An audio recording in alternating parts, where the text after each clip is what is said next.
മംഗലാംകുന്ന് ഉള്ള തോട്ടാണിത്. ഇത് കൃത്യമായിട്ട് അപ്സം പിന്നെ 30ാമത്തെ ദിവസം ഒഴിക്കുന്നുണ്ട്, വാഴയ്ക്കും കഴുങ്ങിനും കൂടി. അങ്ങനെ കൊലയ്ക്കുന്ന വെള്ളത്തിൻ്റെ ഒരു കുറവ് കൊണ്ടാണ് വാഴ ഇങ്ങനെ നിൽക്കുന്നത്. വെള്ളം കൂടി അത്യാവശ്യം ഉണ്ടെങ്കിൽ അപ്സര നല്ല ഗുണം ചെയ്യുന്നുണ്ട്.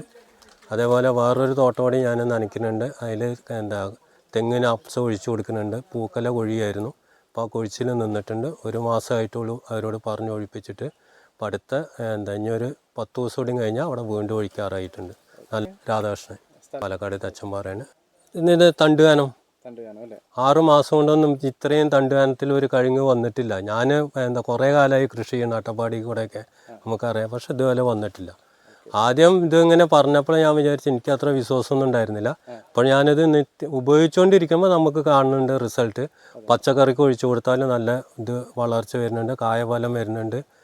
നമ്മളിതൊക്കെ പരീക്ഷണം നടത്തിയതാണ്. അതുപോലെ തന്നെ നമ്മൾ ഈ കവുങ്ങി നമ്മൾ പല സ്ഥലങ്ങളിലും കാണാമല്ലോ, നമുക്ക് ഒരു തോട്ടത്തിൽ തന്നെ പല സൈസിലായിരിക്കും നിൽക്കുന്നത്. അതെ, പക്ഷെ ഇവിടുത്തെ ഒരു വ്യത്യാസം എന്ന് പറയാം, അത് ഈ അപ്സ ഒഴിക്കുന്നത് ഒരേ അളവിലാണ് അപ്സ നമ്മൾ ഒഴിച്ചു കൊടുക്കുന്നത്. അതാണ് ഒരേപോലെയാണ് ഹൈറ്റ് വരുന്നത്. എല്ലാത്തിൻ്റെ ഒരേ ഹൈറ്റാണ്. തൂമ്പും അതേപോലെ നീട്ടി വലിക്കുന്ന തൂമ്പാണ്. ആ കഴുങ്ങിനൊക്കെ കണ്ടില്ല. അത് ഈ മാസം കൂടി ഒഴിച്ച് വയ്ക്കുമ്പോൾ നിങ്ങൾക്ക് അറിയാൻ പറ്റും ആ കഴുങ്ങിൻ്റെയൊക്കെ ഇത്. അങ്ങനെ നീട്ടി വലിക്കുകയാണ്. എല്ലാം ഒരേ യൂണിറ്റ് ഇതിലാണല്ലോ വരുന്നത്, ഒന്നും ഒരേ ഹൈറ്റിലാണല്ലോ വരുന്നത്. അതുപോലെ തന്നെ ഞാലിപ്പം വാഴയ്ക്ക് ഇപ്പം എത്ര മാസമായി ഇവിടെ?